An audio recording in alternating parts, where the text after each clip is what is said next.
واحد يشعل على المباراة. بلبول جوه الصندوق من اعلى نقطة، عادل وخطيرة وهوبا وخطة وهي وجوه الجول، وهي وجوه الجول، وعملها محمد طلب يولع المباراة ويسجل الهدف الأول الجميل من اسيست رائع، وهدف أول للعالمي الجميل الموهوب محمد طلب. والانطلاقة لسه الكرة مع أمير بسن الجزمة حلوة، شوقي خطيرة، رمزي، الله خلص الكلام محمد رمزي خلصها. يا ولد عليك تسلم رجليك يا حبيب والديك. والله احنا عندنا يعني قبل ما اقول اي حاجه طبعا الف مبروك نادي كيرنس، فرقه كويسه، فرقه صارفه، فرقه جاهزه، عندها البديل كويس، عندها دكه كويسه، وده من الفرق الجامده طبعا. ده شغل طبعا الكابتن مصطفى والكابتن حسام عبد العال، ان هم قدروا ان هم يعملوا دكه كويسه، لان ده نجاح الفرق. انا عشان اعمل فرقه كويسه لازم يبقى عندي الدكه تنزل تغير لي الملعب، وده طبعا اللي كان واضح قوي، وجاهزيه كمان اللعيبه اللي عندكم استقرار، وما شاء الله يعني الف مبروك وربنا يكملها لكم بخير ان شاء الله. احنا عندنا مشاكل كتير يعني بعيدا عن الامور الماديه والكلام ده، بس اللعيبه كمان الثقافه عندنا او تكوين البدايه بتاعه تكوين الفريق كانت صعبه شويه. يعني كان بجيب بدون درايه، بدون ما اعرف، بدون ما اشوف. العدد لعيبه كبير، يعني احنا فين مثلا احنا متعاقدين مع 8 لعيبه بيجي منهم 2 لعيبه. ما فيش، انا ما عنديش حد، انا بلعب الدكه كلها 97، في 4 لعيبه في الملعب 97. ده اللي موجود. احنا ما عندناش لعيبه. يعني لما بقول لك في تعاقدات في اول السنه تعاقدنا مع 8 لعيبه، اللي موجود منهم 2 لعيبه بس، يعني محمد عطيه واحمد رجب كمان مصاب النهارده. كمان عندنا الصياد موقوف، لعب ماتش ابو فؤاد، سجل جولين وعمل ضربه جزاء، النهارده مصاب. فالحمد لله، يعني الحمد لله، والف مبروك ربنا يكمل بخير ان شاء الله. الحمد لله يا كابتن، احنا بنلعب فرقه كبيره، بنلعب دي كيرنس اصلا المفروض هي الفرقه المرشحه اللي تصعد ممتاز ب، فرقه كبيره وفيها عناصر كويسه. الحمد لله احنا عملنا ماتش كويس يعني، بس هي كام كوره كده ربنا ما كرمناش فيها، بس هي كده سوء التوفيق بس. الحمد لله.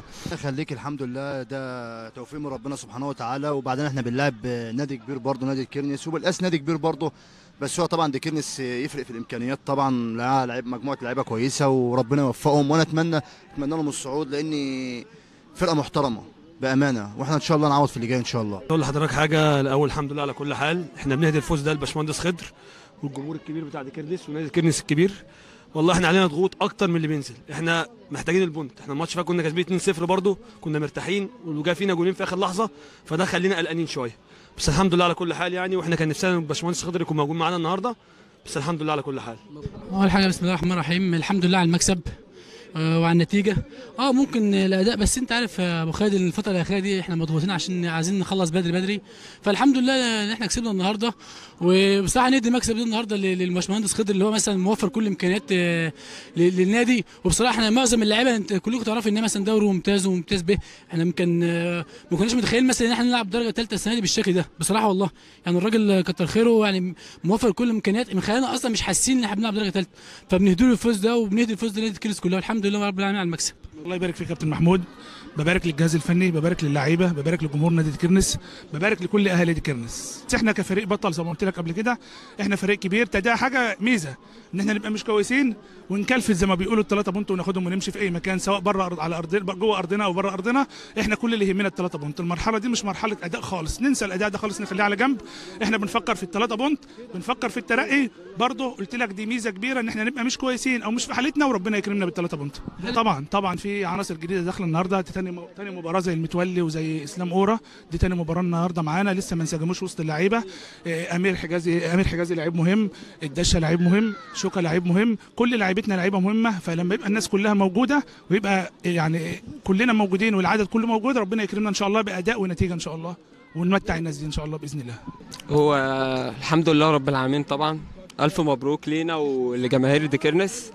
هو اي فرقه بتيجي طبعا بتلعب البطل، بتلعب دي كيرنس، بتقف الملعب برده مش مساعدنا، ملعب صغير، فالفرقه بتعمل زون ديفنس، واحنا الحمد لله الشوط الثاني اللعيبه بتتعب وبتجتهد، والكابتن مصطفى بالجهاز الفني كله ومجلس الاداره بيتعب معانا.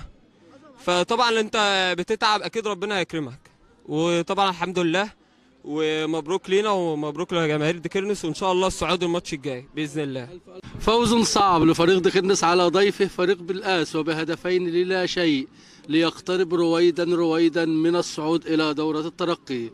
رصد لكم هذا التقرير مدير التصوير صلاح الزغبي، وتعليق العرب الأشبوني، والبث المباشر أحمد أمين، ومتابعة أحمد الجندي، وكان معكم محمود خالد للمركز الإعلامي بنادي ديكيرنس الرياضي.